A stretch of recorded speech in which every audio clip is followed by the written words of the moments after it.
Como identificar manipuladores? Aqui um tema delicado, né? Mas tem umas dicas importantes, assim. E cuidado, tá? Porque, assim, eu vejo esse tema também sendo colocado de maneira irresponsável. Ah, tudo é manipulador, tudo a culpa é da outra pessoa, e as relações são mais complexas que isso.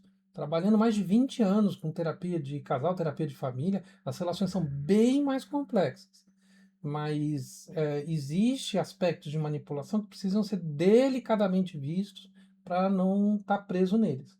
Mas também cuidado para chamar tudo de manipulação. Qualquer contrariedade vira manipulação. Então, fica atento, vamos entender melhor esse assunto com ciência, né? Sem achismo, sem blá blá blá das redes sociais. Ok? Então, tá aqui. Identificando manipuladores. Como se proteger? Você não está confuso, você está sendo treinado, né? Então é importante entender que tem uma repetição nesse comportamento, isso vai ficar mais claro, né? Porque faz parte da estratégia do manipulador causar confusão. Então, o manipulador, o ponto principal para identificar manipulador é que ele não busca acordo, ele não está negociando, ele não está conversando, ele não está escutando, ele não está dialogando, ele está tentando controlar. A ideia é controle. A névoa vem depois da conversa. Aí tem o que é a névoa que vem depois? O desenvolvimento como instrumento de controle. Culpa, dúvida e medo. Causar isso é para instrumento de controle. Então, você vai causando essa confusão repetida várias vezes, gerando esses sentimentos, né? Para atacar a percepção da pessoa para favorecer o controle. Então, isso é que é importante entender. O que é manipulação, então? Sem romantizar. Influencia, influência respeita a sua agência. Manipulação a sequestra. O que é agência? A capacidade de ser agente, a capacidade de tomada de decisão, a capacidade de reflexão própria. Tá? Então, é muito específica a ideia de manipulação. Tá? Então, de novo, não é qualquer contrariedade ou mudança ou opinião divergente, né, que é necessariamente manipulação. Há um objetivo oculto, a vantagem unilateral. Pode ser poder, dinheiro, status, sexo, poder.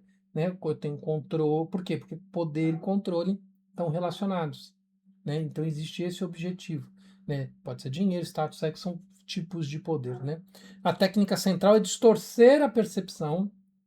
Então não há um diálogo. Para fazer distorção de percepção, o diálogo é bem comprometido. Né? Trazer a rasta emocional para favorecer dentro do processo decisório, se favorecer dentro do processo decisório. O mapa tático de 6 armas. Então, assim, o gaslight. Ah, não foi assim. A ideia do gaslighting que também eu vejo esse termo usado de maneira tão errada, mas tão errada pela maioria das pessoas. A ideia é pegar o fato e gerar interpretações diferentes do fato. Então, aqui a clareza mental, a própria terapia, a meditação, essas ferramentas ajudam demais a pessoa a conseguir isolar, pelo menos isso aqui é o fato. Ah, esse fato pode ser isso, pode ser visto como isso, como aquilo, mas este é o fato. E esse é um ponto importante. Então, a questão do gaslight é um pouco mais sutil do que muito se fala, sabe? Triangulação, terceiro como arma. Todo mundo concorda comigo. E aí tem que ver essa questão de todo mundo concordância, porque acontece nos casais de os amigos de um lado, os amigos do outro lado. Eles recebem versões parciais por anos, e aí é claro que já tem partido prévio nas discussões, então é muito complicado, muito complicado. A busca pela clareza do diálogo faz muito mais diferença do que tomar partido. Eu, por exemplo, percebo muito isso quando eu faço terapia do casal, que eu atendo o outro, e o quanto que é delicado você conversar com a pessoa sobre as questões sem ficar tomando partido. E tentar trazer luz sobre os pontos de conflito sem tomar partido. Então isso requer anos e anos de prática na terapia. E não é uma coisa. Ah, eu faço com a minha amiga, eu converso com a minha amiga também odeia ele, eu converso com meu amigo que também odeia ela e coisas assim. Né? Então, a triangulação ela é muito complicada muito fácil de fazer, muito fácil de danificar a relação. Punição retirada, e aí tem essa questão, né, de a maneira de causar no outro um malefício, que pode ser silêncio, ameaça ou chantagem emocional. Mas aqui a gente tem que ver no ponto 5, né? Eu pulei, eu estou fazendo 135, né? No ponto 5, a punição, a retirada, ela é mais comum e é típico da relação. As crianças fazem entre elas, os adultos fazem, pai e mãe faz com o filho.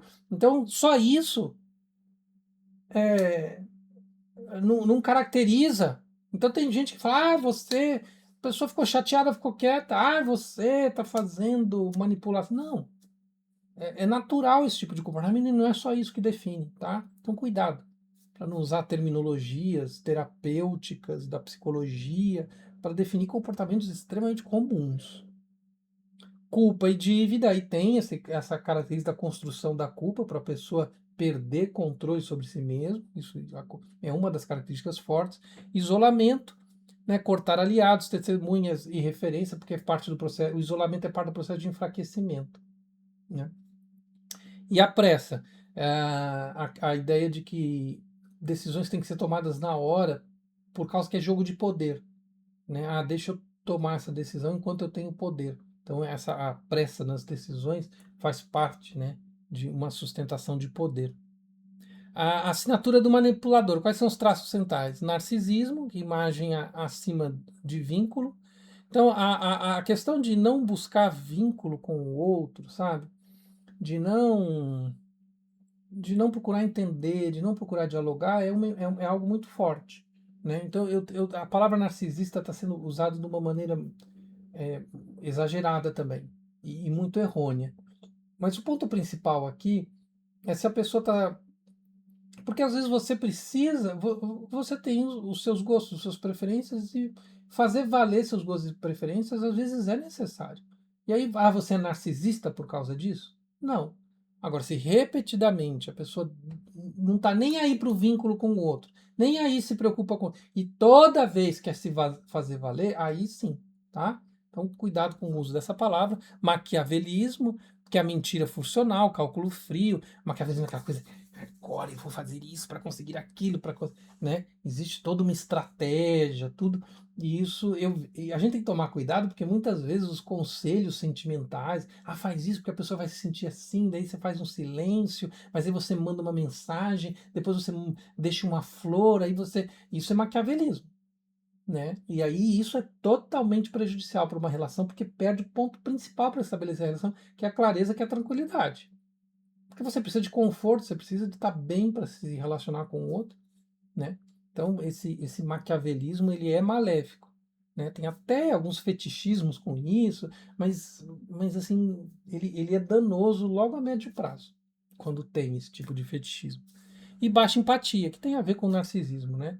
Mas o ponto principal aqui, para uma relação sólida, é a empatia, a capacidade de escuta. Então, a baixa empatia e o narcisismo estão muito relacionados, tá bom? Diagnóstico em você, 5 sinais, no corpo e na mente. A pessoa está sempre andando em ovos, tem muito medo. Muitas pessoas vivem na relação com medo. Isso é um sinal. Se explica demais tá se explicando, porque eu fiz por causa disso, por causa daquilo, está se explicando o tempo todo, está se sentindo mal de estar explicando o tempo todo, é um sinal. Perde confiança na memória, talvez eu esteja louco, tudo, ansiedade do pós-contato, né? Esse é outro problema. E a quinta, que não está aqui, é esse aspecto de medo, tá? É que cortou aqui, né? Ficar atento assim, que cortou aqui. Que o quinto é esse aspecto de medo, sensação de medo, insegurança, né? De perda de controle. A hora que você começa a perder controle, medo, insegurança. Então a defesa real tem 4 protocolos. É, ficar argumentando o tempo todo não é bom. Tentar trabalhar mais com os fatos, as discussões mais pontuais é melhor. Por isso que a terapia ajuda tanto. Tanto casal gastando saliva à toa, começa a terapia, o relacionamento melhora, dobra de qualidade rapidamente. Nomeia o padrão, então entender quando alguns mecanismos são disparados, e aí ao identificar os mecanismos é fácil não alimentá-los. Né? Então isso também a terapia ajuda demais. Crie testemunhas, registre, compartilhe. Quando a gente começa a fazer acordos no sistema terapêutico, Fica fácil porque a própria terapia funciona como registro, né? E quando tem muita diferença no registro, é dialogado sobre isso, o registro se alinha. E reduz acesso, né? Menos intimidade, menos informação e menos porta aberta quando vai para agressão, né? Quando o conflito está muito elevado, aí reduzir o acesso à possibilidade de conflito também ajuda, né? Teste de realidade, então, o antídoto ao gaslight, né? A pergunta: o que eu sentiria se fosse com a outra pessoa? O que que essa pergunta faz, né? Essa pergunta traz a ideia, né? Qual o critério e se a versão muda a intenção. A ideia aqui é a seguinte: é fazer perceber o outro. O que eu sentiria se fosse com a outra pessoa? Eu consigo perceber o outro, eu consigo me abrir para o outro, eu consigo dialogar com o outro, né? Isso é bem importante. Então, a ideia, né? Blindagem e caminho, verdades finais. Você não cura um manipulador. A ideia não é curar, você não é terapeuta da sua própria relação, né? Mas você evita danos, né? Então, várias vezes em relações é importante evitar o dano, né? Lutador de arte marcial tem muito isso, assim, a pessoa às vezes, o bom lutador, ele evita a briga, né? Então, esse é um ponto-chave dentro desse processo. E o próximo passo concreto, né, estabelecer limite, registro, trazer clareza, trazer, né, para desenvolver escuta, para desenvolver a empatia. Então, aqui são sinais importantes, essa apresentação traz várias estruturas que a gente usa demais na terapia, que preserva, né, a saúde da relação, preserva o respeito, preserva muitas vezes um relacionamento que foi criado com muito cuidado e que precisa dessas percepções ligadas, essas luzinhas ligadas, para que tenha essa condição de visão sobre o que está acontecendo. E aí, você vê que eu não preciso tanto do rótulo, eu preciso de uma caminhada positiva. Então, às vezes, o rótulo, né? Você vê que eu critiquei várias vezes a forma como as pessoas usam esses rótulos, porque ao se prender ainda mais de forma errônea a esses nomes, esses rótulos da psicologia, a pessoa acaba dificultando a solução, o caminho da solução, tá bom? Aqui tem os contatos, a forma de acessar nosso trabalho, você está com tudo aí disponível para melhorar suas relações e ajudar as pessoas aqui com a gente, tá bom? Espero que você tenha gostado do vídeo. No próximo vídeo tem mais. Um abraço, até mais.